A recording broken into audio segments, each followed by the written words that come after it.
I have a goal to help 100,000 Kiwis improve their financial literacy. Generate KiwiSaver scheme has sponsored Keep the Change to help me reach more people and make this a reality. Cheers to Generate. Head to generatekiwisaver.co.nz/change to find out more. Welcome in. You are listening to another episode of the Keep the Change podcast. And the great thing about partnering up with the Generate KiwiSaver scheme is that now we get access to some of their smartest individuals from within the organization. And I believe today we have one of those sitting across from me in Nathan Field, who is the Global Equities Portfolio Manager. So thank you for making the time. I'm looking forward to picking your brains and learning a lot this morning. Thanks for having me, Luke. Do you want to start by how you got into a role like this? Because I think some people wouldn't even understand what the role entails, so we'll get to that. But what was sort of your backstory that brought you into finance and things like that? Yeah, so I've been in finance for 25 years now, and really the first half of my career was working for investment banks in Auckland and Sydney and in London, guys like Credit Suisse and ABN AMRO. And I was an equity analyst covering a range of different industries. And then the second half of my career was back here in New Zealand, where I became a portfolio manager, first at Gareth Morgan Investments, which got bought by Kiwi Wealth. And then as of last year, I joined Generate. And luckily enough, I've been able to continue with this global thematic strategy that I've developed over the last 12 years. It's developed a pretty good track record. And I'm really happy with being at Generate now. Well, speaking of a good track record, I read / kind of made this up, so you can correct me if I'm wrong, but do they call you the man who beats the market by more than 4% per annum? That's a fact. No one's actually called me that until now. Okay, good. Can we call you that? It doesn't really have a ring to it, though, does it? It's a little bit too long. Maybe if you go to barbecues, that's what you can introduce yourself at. Put it on my business card. So for over a decade, you've been able to beat the average of the market. Is that basically? Well, on average, 4% a year. Some years it would be a lot more than that. Some years less. But over the 10 years, it's been over 4% by following this thematic strategy. Okay, so I don't even know if I can pronounce thematic, let alone understand what it is. So let's unpack what that actually means. Sure. Well, there are a lot of different styles of thematic investing, but I guess the one common thread is the first step in the investment process is coming up with a trend or a theme that you want to invest in. And it can be a macroeconomic trend like rising interest rates, or it can be a technological trend like the explosive growth in AI, or it could be a demographic trend like the aging population. And once you've come up with the trend or the theme that you want to invest in, you then scour the market for suitable companies that best give you exposure to that trend or theme. So to give you a very simple example, if you wanted to invest in, say, digital payments and the growth of e-commerce, you might come up with a list or a basket that includes Visa, MasterCard, Amazon, and American Express, and you'd invest in that basket. Whereas a traditional fund manager would probably just invest in one of those companies or none of them. So that's really, in a nutshell, what thematic investing is. Okay, so your role then is to try and find those types of waves that you want to be investing in and then build those baskets of companies that are close to that. Correct. And then start allocating and diversifying? Or yes. Yeah, we've got to make sure that our themes aren't all related to each other or all in the technology space or all in the healthcare space. But we're looking for tailwinds. So when corporates announce their next earnings, but they're likely to surprise on the upside. And the easiest way for us to do that without getting into the details of a company is to identify big trends and big themes. And that's proven to be an effective process. And is this all around the world, not just, one country? It's all around the world. It tends to be a lot of our themes are centered on America, and a lot of the companies that we invest in are US-based, mainly because they're at the forefront of a lot of healthcare trends, a lot of technology trends. They've got a massive consumer economy. So look, if you look at our portfolio, it's about 75% US, 20% Europe, and the rest Asia. But we don't have anything in Australia and New Zealand. That's a different fund at Generate. Okay, so nothing. Not because they're not worthy, Yeah. but no, we have specialists who do Australia and New Zealand. Yeah. Okay, well, we'll come back to New Zealand later on then. Okay, so over this last decade then, given you've performed so well, what trends did you spot, if you were to dive back into the archives, say 10 years ago, that you then had the confidence to start putting a fund together or the basket of companies? Yeah, well, one of the first themes was digital payments and the growth of e-commerce, and I've been a long time investor in Visa and MasterCard and Amazon. The growth of online advertising as well, which has really driven the tripling, quadrupling in the share prices of Alphabet and Facebook, or Meta as it's known now. That was another theme that did really well for us. Athleisure, which is much more of a niche trend. We picked this up about 6 or 7 years ago, just before the pandemic, and noticing that the workplace was becoming more casual. People were ditching the suits, ditching the ties, coming to work in jeans and sneakers. And that seemed to coincide with a trend towards healthier living, wearing clothes that you'd normally wear to the gym, just casually to the pub, or even in the workplace. So that led us to buy stocks that were exposed to that athleisure, as they call it, or casual sportswear, you could say, that trend, which was Lululemon, Nike. At one stage we owned Adidas, and that trend did really well for us. About 3 or 4 years ago. Now it's become a bit more saturated. There's too many competitors in that space. Yeah. The workplace keeps getting more casual every time I look around. Yeah. In New York, they're now wearing sneakers with suits, which is I actually have noticed that. Yeah. And kind of the old shorter pants as well with some white sneakers. Yeah, it's anything goes. Yeah. And and then working from home during the pandemic just amplified that trend. Yeah. So when you spot these trends, because you have to be early, right? Otherwise, we're probably going to be too late and the returns are going to be less, I'm guessing. We don't want to be too early, because I think that's the realm of a venture capitalist or private equity. Yeah. We wait until the profits are there. Okay. So we don't want to be too late, but we're not going to be first. Something like space travel, for instance, it's undoubtedly a theme, but it's going to be a multi-decade theme, and we can't see any way to play that profitably at the moment.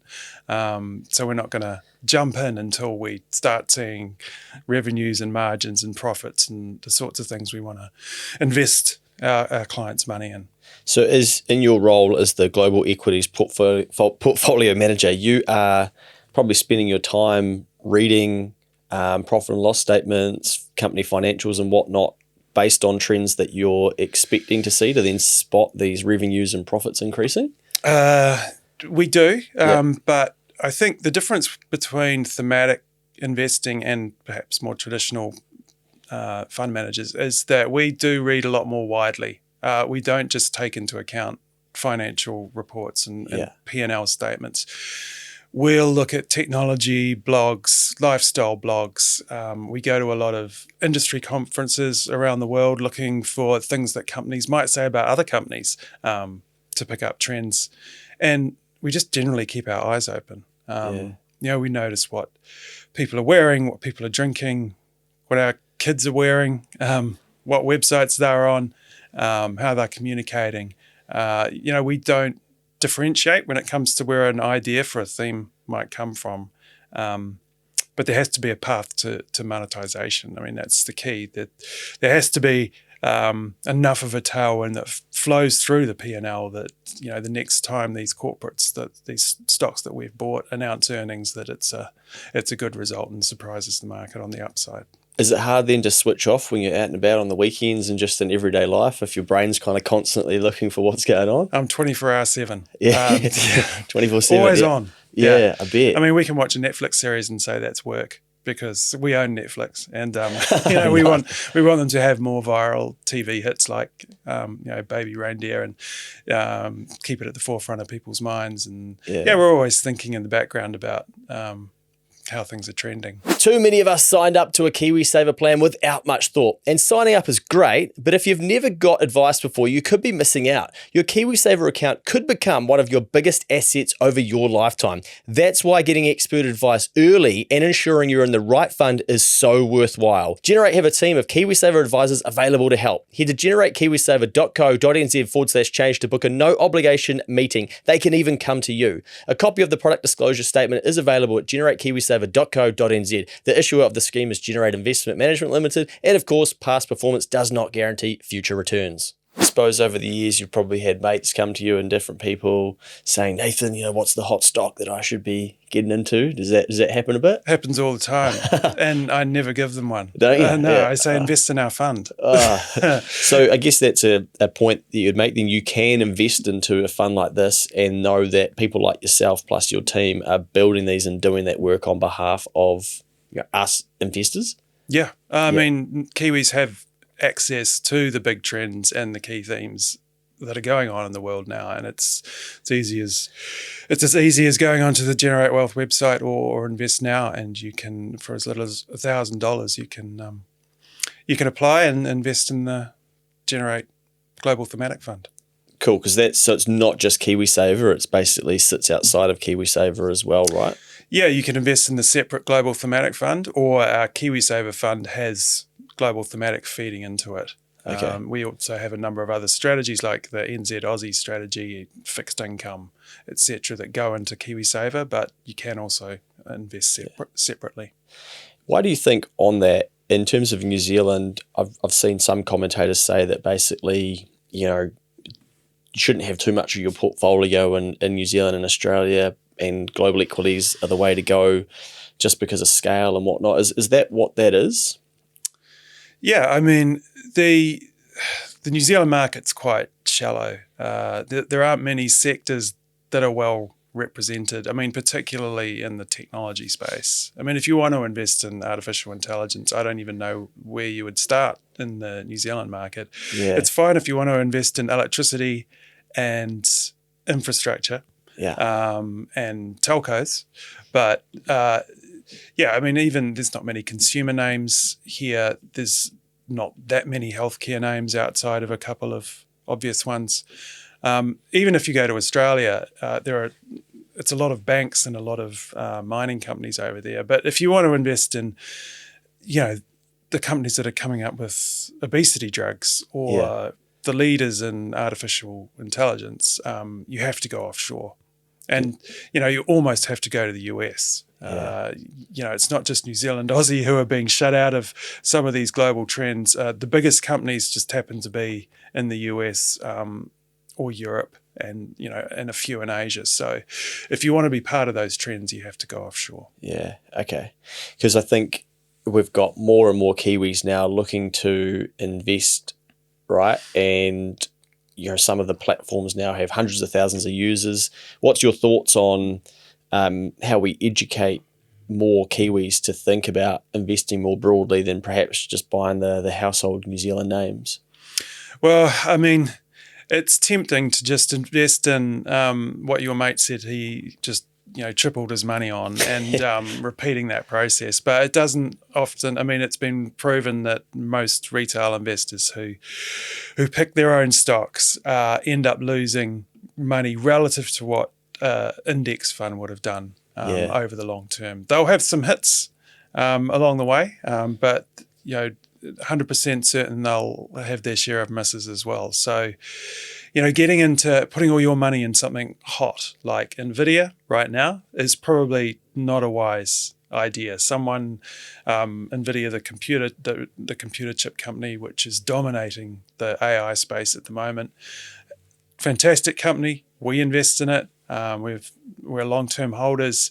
We'll continue to hold it, but it's a small part of our portfolio. It's 4%. So if Microsoft comes out tomorrow and says, "Hey, we've just invented an AI chip that's just as good as Nvidia's," Nvidia might be down 50%. Yeah, I mean, it's not likely that that's not going to happen in the short term, but as an example, anything can happen, and you don't want to have all your eggs in one basket. Yeah, so you're highlighting the risk of kind of going all in on one stock because you've read about it online or someone's told you about that, but there's inherent danger with that, because often most companies are competing with other people, right? And that's where, if you're not diversifying, you can end up taking a massive hit, and it's very hard to recover a 50% drop, isn't it, if you've gotten it at the top? That's right. Yeah. You want to stay diversified. You don't want to be greedy. And that's essentially what the investing game is about, not being too greedy, taking wins when you get them, taking profits when you get them, and always diversifying those profits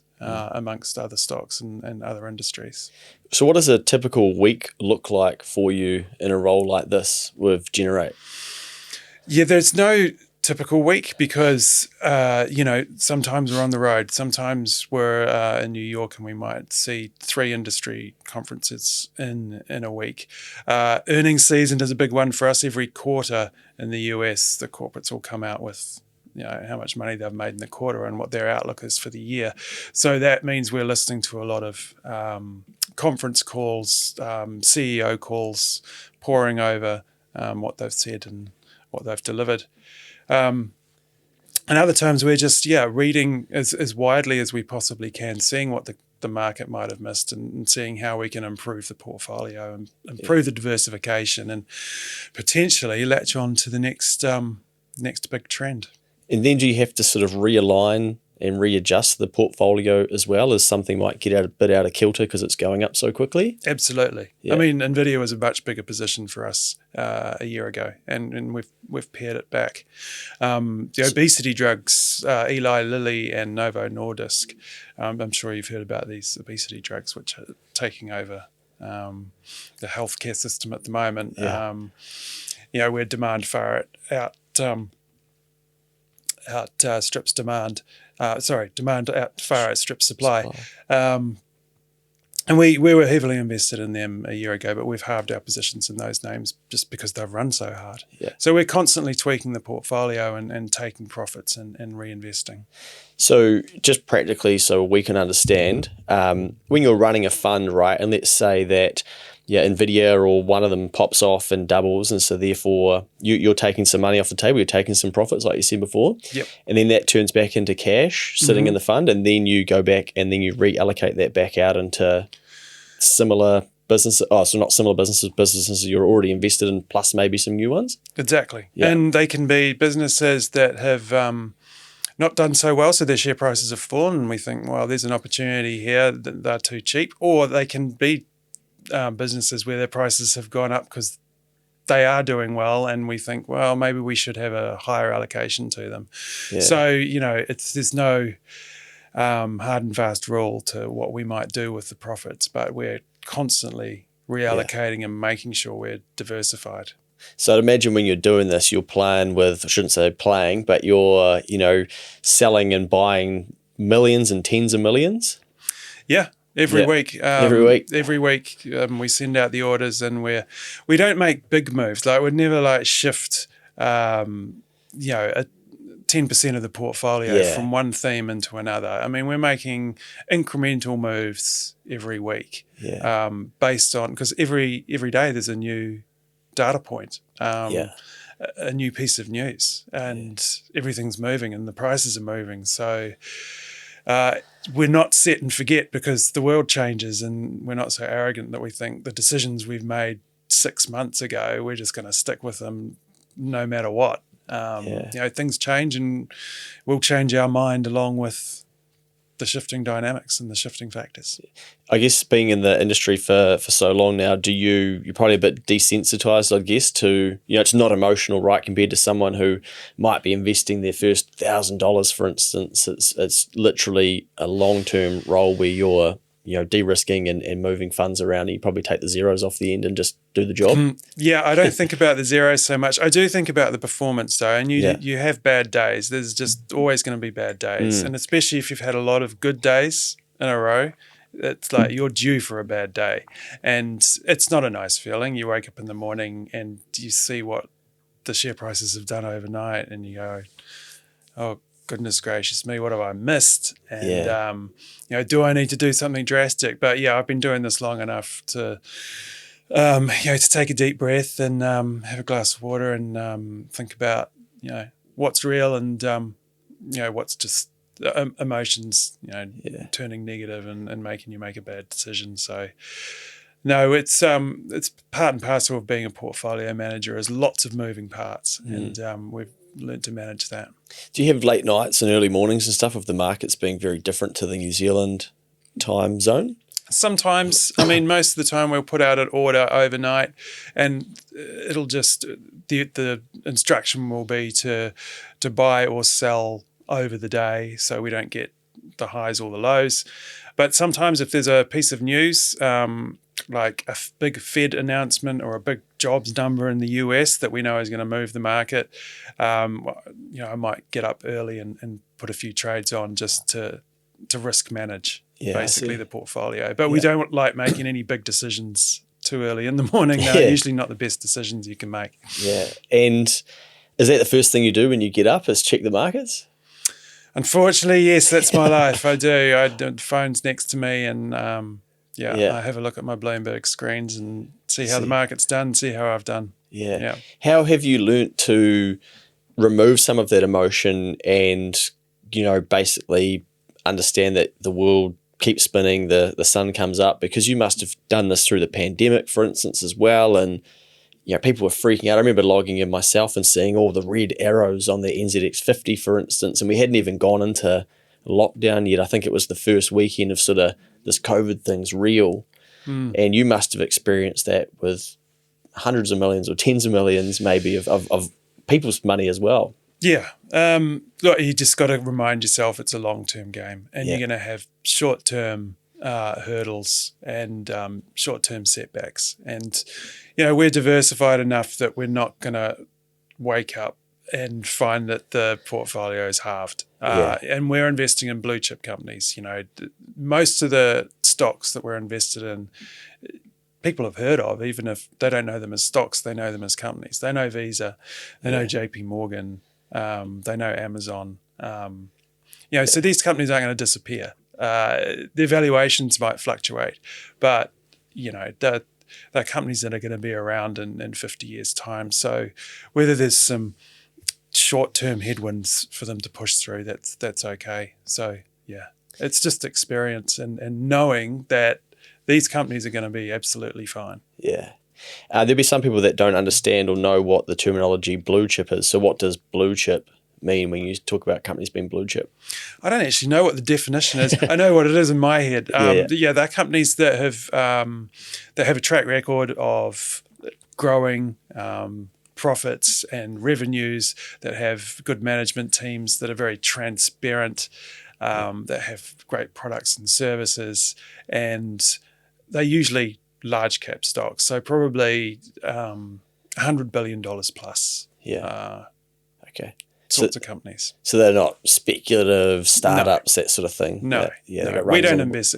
If you want to invest in those sorts of things, you're probably better off doing it yourself or with a specialist fund. But we don't operate in that space because we're all about preserving and growing long-term wealth. Yeah. So if you've been hitting a 4% rate that's higher than the average, what is sort of the average of the market?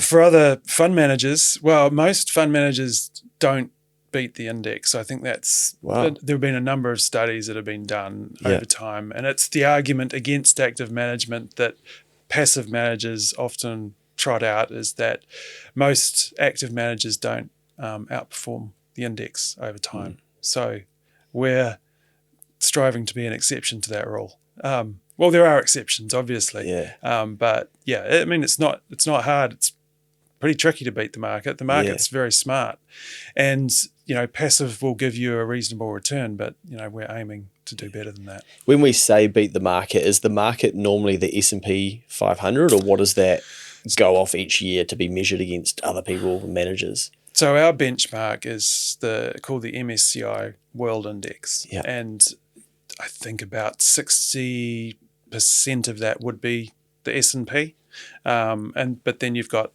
European indices and Asian indices rolled into there as well. It's pretty much the broadest world index of cross-section of shares you can get to measure yourself against. So, Yeah, an American fund would use the S&P, a New Zealand fund would benchmark themselves against the NZX 50. I see. But we use the MSCI World. Yeah. Okay.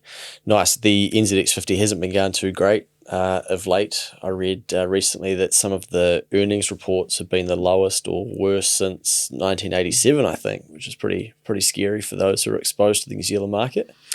Yeah, well, it's a great example of, if you've had all your eggs in the New Zealand basket, you haven't really grown That's me, mate. your earnings. Just the selection of companies out there is not as wide. And, because a lot of this market over the last year and a half has been driven by some of these mega trends like AI, cloud computing, obesity drugs, and there's been nothing in New Zealand or Australia that really gives you exposure to those, so you've missed out. They'll have their day when New Zealand, I'm sure, will have their day when they outperform world shares again, but I'm not sure when that is. Yeah. All right, I'll let you know. I've got to try and hang in there. So I'd imagine, the Magnificent Seven, that's what some of the terminology is that I've seen popping up. That's 7 companies in the States that are flying by the sounds and propping up some of the other shares. Is that correct? Yes, and that was a big thing last year. All the Magnificent Seven, led by NVIDIA, did extremely well. It shouldn't be forgotten they did really badly the year before. Then they had a big recovery year last year. This year, I think they're probably tracking in line with the market. A couple like Apple and Tesla are not doing as well as the market, and a couple like NVIDIA and Amazon are doing really well. So it's not so much of a thing anymore. It was very much a last year story. It's true they have got bigger and they've got better and their profits have grown. But we think they kind of deserve their share price performance because they've had the profits and the performance to back it up. Yeah. Okay. So what sort of themes or companies are you currently looking at? And maybe you're not allowed to tell us specific companies, or maybe you can. Yep. But can we explore some examples of things that you're having a look at? Sure. So AI continues to be, you can't be a thematic investor and not still be in AI. And it did start with NVIDIA. NVIDIA make the computer chips that can perform the complex tasks needed for machine learning and to build AI models. And that was really the first wave of the AI stock rally. Was just one company, NVIDIA. It grew to be, it's now the 3rd biggest company in the world. Went up 240% last year. Up another 80% this year. Wow. We still own it, but it's fair to say the upside isn't quite what it used to be. Yeah. So we've cast the net a little bit wider and looked at who else might benefit from this spending on AI chips. And, there's all the AI infrastructure that goes around these chips. So the chips have to go somewhere. They go into data centers. Data center growth, people building data centers has really taken off. And these data centers are power hungry. You need more electricity. So you need an expansion of the power grid, particularly in the US, for AI to work. And to cope with all the growth in AI applications we're going to get over the next 5 to 10 years. So we're investing in companies that supply materials and products and services that feed into that expansion of data centers and the power grid. So companies that make wire and cable, that make voltage transformers, that make electronic connectors. The picks and shovels that go into all the infrastructure that's needed to go into this AI boom. So that's how you build a basket, right? Yep. Going back to the start, you look at a trend and then think, okay, let's go further down the line of what else is going to be needed to fulfill this trend. Correct. And that's where you start bringing it back to basics of power and infrastructure and things like that, and figuring out, okay, which companies are on that wave that are going to help supply the solution of AI. Exactly. It's a big tailwind for these companies that might have traditionally been a bit more cyclical, ebbing and flowing with the building cycle or the construction cycle. But now we just think the constant growth of data centers and the constant expansion we're going to need in the power grid is going to be a multi-year tailwind for these guys. Yeah. And the other AI growth area is AI applications. So the actual AI tools that you or I might end up using in the workplace or the office or at home. Yeah. And it's very early days in this space, and it's evolving. We're not sure exactly who the winners and losers are going to be. There's a couple of early examples we're invested in. Microsoft has their Copilot tool that they attach to their Office suite, which will help you write a letter or design a presentation. Another company we're invested in is GoDaddy, which has traditionally been known as the largest domain name registrar in the world. So if you've got a small business and you want a website, you contact GoDaddy and they'll, for a fee, give you a domain name. I just got a renewal yesterday. Yeah. Oh, right. Yeah. There you go. Yeah. But now, with the help of AI, they're becoming more of a platform.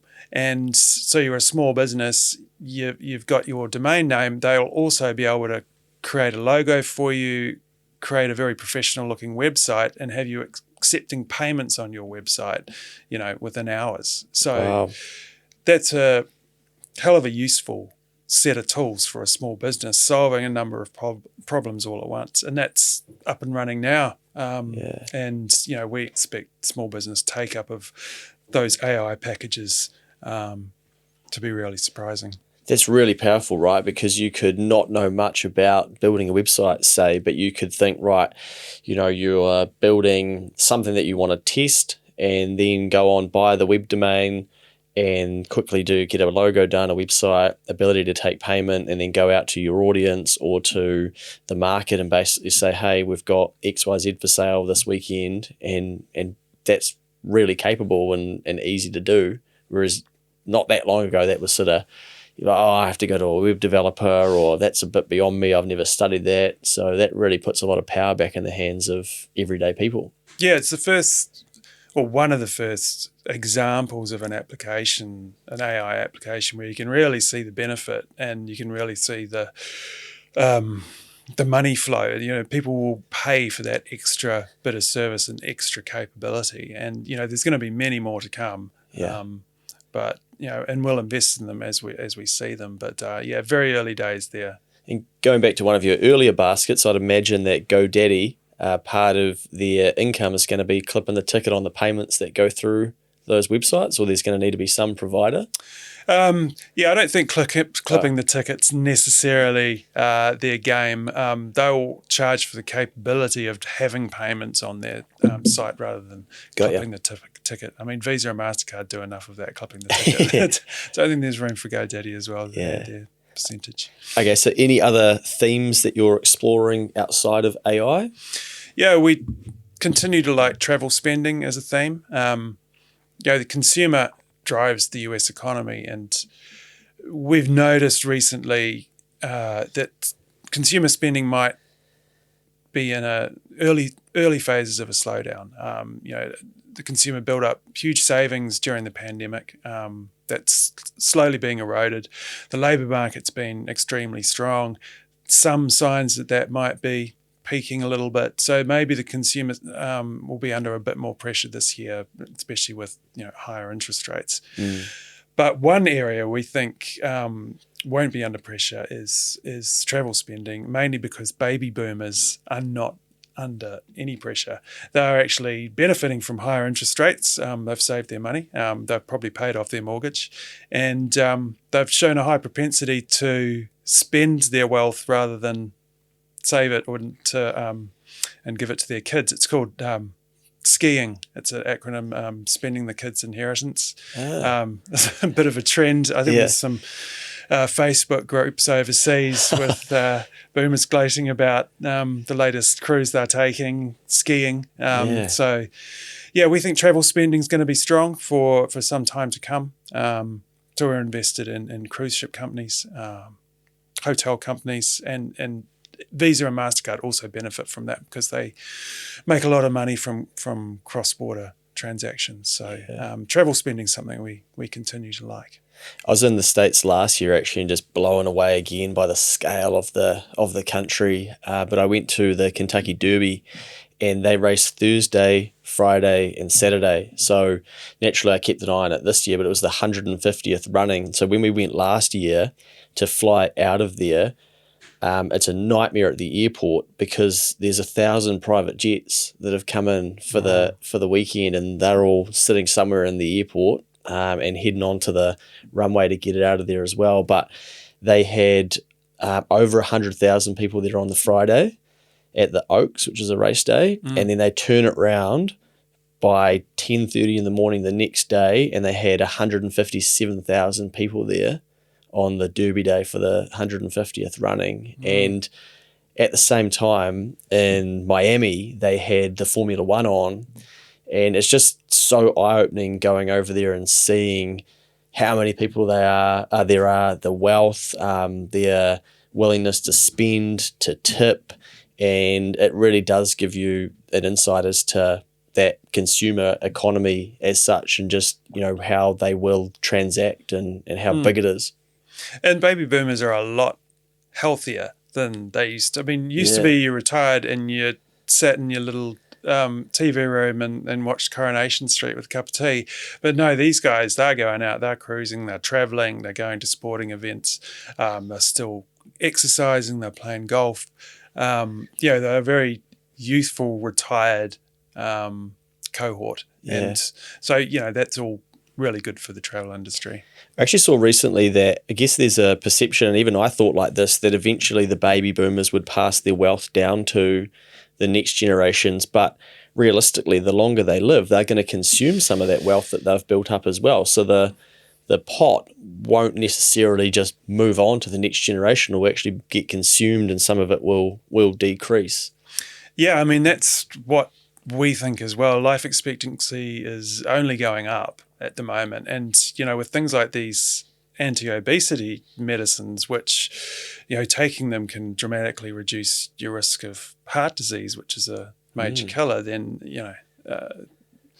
80, 90 years old is not going to be seen as like incredible innings anymore. It's going to be seen as just normal. Yeah. And maybe 100's the new 80.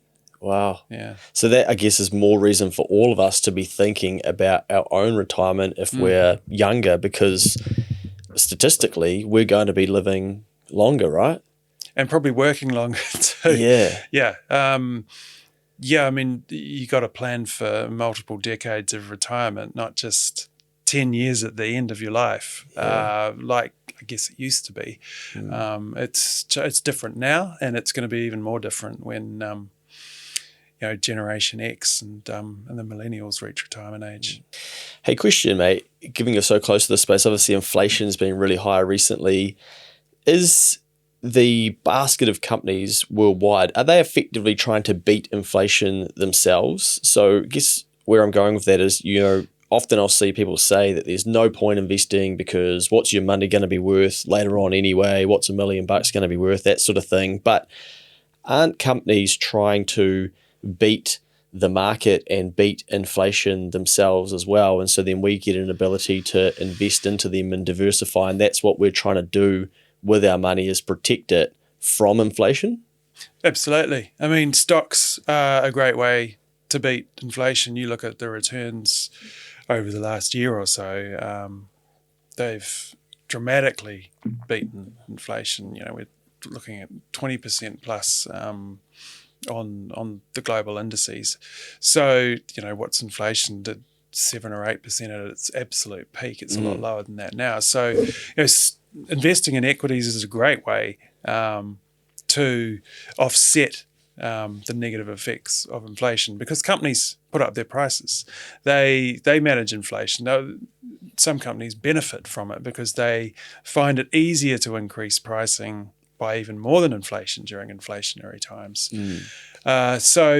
Equities are a great way to. Otherwise, if your money's in cash, earning whatever it is, it's not much. Inflation is eating into your savings. Yeah, and you're going to get taxed on the interest income as well. So Yep. probably lose a third of that in New Zealand and then be left with the 2/3. And yeah, I saw someone recently say, "Oh, you're better off to leave your money in the bank." And I was thinking, "Oh, okay, that's don't hear that often anymore." No. With what's going on. No, I mean, if inflation was less than interest rates, that would make sense, but it never is. So you need some higher returning assets if you want to keep up with inflation. What about the cryptocurrency space? Are you getting pressure from investors, or are more people asking about that? Is that a trend? What's your thoughts on that space, and what have you noticed over the last decade or so with that space? Yeah, I mean, it's a real thing. It's a psychological asset. It's only worth as much as the next person wants to pay for it. You can't value it, but it's been around long enough for me to recognize it as some people do attach a high value to this asset class. We don't invest in Bitcoin. We're only invested in companies and equities, so we'd never invest directly in Bitcoin. I guess we could invest in some companies that deal with Bitcoin or might benefit from Bitcoin's rise, but they're likely to be a little bit too small for us and a little bit too volatile. So, I mean, my advice to anyone who is thinking about Bitcoin is, you can do that outside the thematic fund. I see. It's completely separate. Something we're not going to probably ever get involved in. Yeah. Okay. All right. So how do people get access to a thematic investment strategy? Are there, obviously you guys facilitate that, but is this like really common and it's all over the world as such? There are thematic strategies all throughout the world. I couldn't recommend any of them. I can only recommend my own. Well, you've probably got every right to as well with performance. I don't know how they've performed. I think a lot of thematic funds have traditionally been very long dated. I mentioned space travel. They invest in these mega trends where you've that play out over multiple decades, and we're a bit more current than that because we want to beat the market every year we can, not just say we're going to do it in 10 years time when everyone's flying to the moon and our investment will be worth heaps, so don't worry that it's lost 50% this year. We're not that arrogant. We don't think we're crystal ball gazers. We respond to current trends and things that we can see developing in front of us. I think we're a little bit different, our thematic fund, but Kiwis can get involved very easily. Can people speak to an advisor from Generate around the fund? They sure can. They could just go to the Generate Wealth website and there's a lot of contact information there. There is a Keep the Change link, so generatekiwisaver.co.nz/change, and you can get access to an advisor. So I'm sure the advisors will give people more information about that should they be interested. I want to ask, given the fact that you take this approach, does it mean that you're less interested in what's happening in the macro economy, or does that tie into it as well? We've got to know what's going on in the macro, and some themes and stocks work when interest rates are rising and some work when interest rates are falling.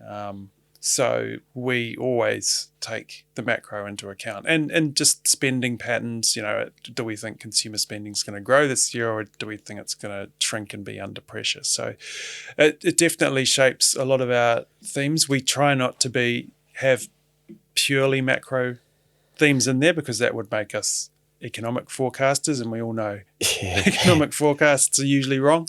So we just take it into account, and I guess we use it more as a risk management tool than a tool for coming up with new ideas. Yeah, we're much more focused on shifts in consumer spending patterns or technological advancements. And I guess some of these things would overlap, right? Because I'll give you an example. I picked a NZ-based stock, and why I did that, because I thought, well, people are getting older, so we're going to need more retirement care. Therefore, that's probably a demography-based decision. And then I plant some money with a company exposed to that, and I think, right, I just have to ride this out. But then interest rates go up, which is then part of the macro. And then also with interest rates going up, their cost of capital gets more expensive. They've got a lot of debt. And then also the value of the housing stock that they have isn't increasing as well. And so the share price starts going down. And I'm thinking, hang on, like, aren't Kiwis getting older? Isn't there going to be more demand for this? This is simple. Why is my money getting eroded away? But that's where all of those things overlap, right? And you can't just look at like one thing. That's right. I mean, yeah, you're invested in the aging population trend. That's true, but this is also a property play. It's also a housing market play. So, yeah, it's not going to work if the housing market's struggling or in free fall. Yeah, it's never that simple. I've learned you're that. on the right track. I thought it was. It's very, it's a thematic way of approaching it. But there are always, there's some devils in the details sometimes about how the money actually flows through these companies. Yeah. It's a lot easier for things, a computer chip company, Yeah. if there's demand there, they sell more chips. Something like a retirement village where there's obviously a lot of things at play, a bit harder. But I think that's the cool thing about investing versus leaving your money purely in property, for instance, or purely in term deposits, is you get to learn these things. Because I thought, this is a no-brainer. I'm flying here, like I've figured this out. But of course, everyone's figured it out too. But I'm thinking, okay, so, and then it's not working. And then you start to go on that journey of, I need to read up on this. Like, how is the share price going down? And then you start to learn more about interest rates, cost of capital, and then they're raising money. You're like, why do they need to raise money? You thought they already had money from, and then they're swapping debt for equity and things like that. And they're all concepts that when you press buy on the share, you may not understand. But I think that is a little bit of an advantage of investing in companies, is you then learn a lot more about business, how the world works, and how these different things happening in the world are going to impact your overall stock price, not just the thing that you thought you were buying it for. Yeah. I mean, it's a minefield out there. Yeah. And, there's going to be a bunch of companies that have AI in their name coming out over the next couple of years, and they're going to sound like the hottest thing ever. And 95% of them are going to be duds, just trying to cash in on the AI trend. And you got to be careful. I'm sure they'll get hyped, and some people will make 300%, and they'll sell their shares to people who lose 300%. Yeah. So we can't lose 300 anyway. Yeah. You know what I mean. So it's tricky space, and diversification's got to be the key, and large cap, I think, mitigates a lot of those risks as well. There's a lot of Kiwis that are for the first time thinking about investing, or they might have signed up to a platform, for instance, and had intentions to because someone's told them to, but then they get to that they're at the edge of the pool, and now they actually need to, they've got in the building and gone like, I'm going swimming, I'm going investing, but now they actually have to dive in. What advice would you give to people who are trying to take the plunge and go on that journey of some investing in broad sense to start with, and then I'll ask a couple of other questions on that. Well, it's not my quote, but it's time in the market, not timing the market. So if you're worried about potential wars in the Middle East, or who might win the US election, and you think, well, I'm going to invest after that, I'm going to try and time my entry, I'd advise against any of that, because I can't time the market. I don't think the man on the street's going to, because you don't know what the outcomes are going to be. You don't even know, even if you could predict who wins the US election, I don't think anyone knows if the stock market will go up or down. We'll have to wait and see. But if you're a long-term investor, and that's what you should be, then you don't have to worry about timing the market. You just invest. Just take the plunge, invest. If you time it badly, continue to invest. If you time it really well, continue to invest. Over the long term, equity markets go up. So, we tell people not to worry. There will be downturns, but you've got to take that first step. Yeah. And it will always go up, let's use those words, because more people are investing and these companies are innovating, they're getting better, they're diversifying themselves, and they're beating the market and becoming more profitable. Is that why it kind of always goes up as such? Yeah, I mean, it's the glory of capitalism. Money flows to companies that are doing well and making good use of capital. And there'll be times when perhaps their stock values are overvalued, or times when macroeconomic conditions mean that their earnings aren't what they were a year ago. But as long as you've picked a diversified range of stocks that are built for the long term, these businesses will be fine. And share prices, going back to the beginnings of the share market, over 10-year periods go up. Yeah.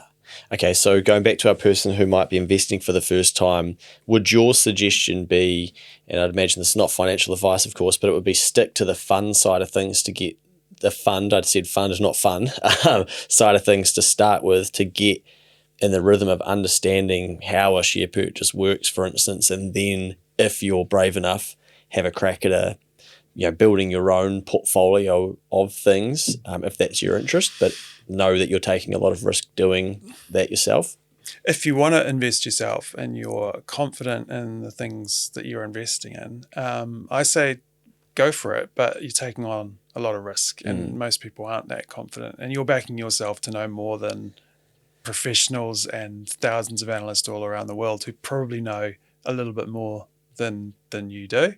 But it's better than doing nothing, I think, as long as you're not just investing in one stock, as long as you're investing in 7 to 10. But if you don't want to have that pressure and have to do all that work, you can invest in a fund like ours, and we'll do all the work for you and take on all that pressure and the sleepless nights for 24/7. 24/7. And you might still worry when you see your balance has gone down, but we'll be worried too. Don't worry. And long term, you'll be just fine. Yeah, nice one. Okay, mate. Lastly, a favorite book you could recommend for people to read to learn more about investing, or that's helped you in your career, your life? Favorite book? On the spot here. Yeah, I don't read a lot of finance books because I guess my strategy is so different that the traditional, Warren Buffett type books that people have read aren't really my cup of tea. I'm much more of a fiction person, to be honest. Okay. So I'd say Sound and the Fury by William Faulkner. That's a great book. That'll help you you read that, off. you'll come out smarter. Okay. Yeah. There we go. What's it called? Sound of the Fury. Sound and the Fury. Sound and the Fury. Okay. Anyone you've studied in your life that's had a big impact on your investing or your thought process and things like that? No, not really, because I'd like to think that our investment process is kind of new, the way we look at things. So I don't actually follow any other thematic investors per se. We're just following trends and what people are doing rather than how people are investing. You're just out there cutting your own path, mate. There's not many like you. We like it. Pioneer. Yeah. I'd imagine as well that a return that's 4% higher than the average, that must have a massive compounding effect over time if you're continuing to reinvest your increases, right? That's true. Of course, future returns can be different than past returns. But if you are an early investor, you've done very well. And, we hope to replicate that. We certainly don't promise those sorts of returns in the future, but we aim high. Yeah. Well, I read that it was a pretty big result for Generate to get you on board. So I'd say you're a man in demand that knows a lot. So I'd say people that have utilised your skill set and continue to will be happy if you can keep up those types of returns. So I'll be pretty happy too. Yeah, I'd imagine. Good luck. Yeah. Awesome. Well, thanks, mate, for giving up your time this morning and coming in and teaching us more about this. I think there's a lot of demand, let's say, from people out there to learn more about investing as we become a nation that's got KiwiSaver and $100 billion in KiwiSaver funds now, and that's becoming a decent amount of coin and people getting access to investing. So the more that they can learn and hopefully de-risk some of the things that they might have done, I think that's going to be beneficial. So thanks again, mate, and I'm sure we'll do this again in the future. Thanks, Luke.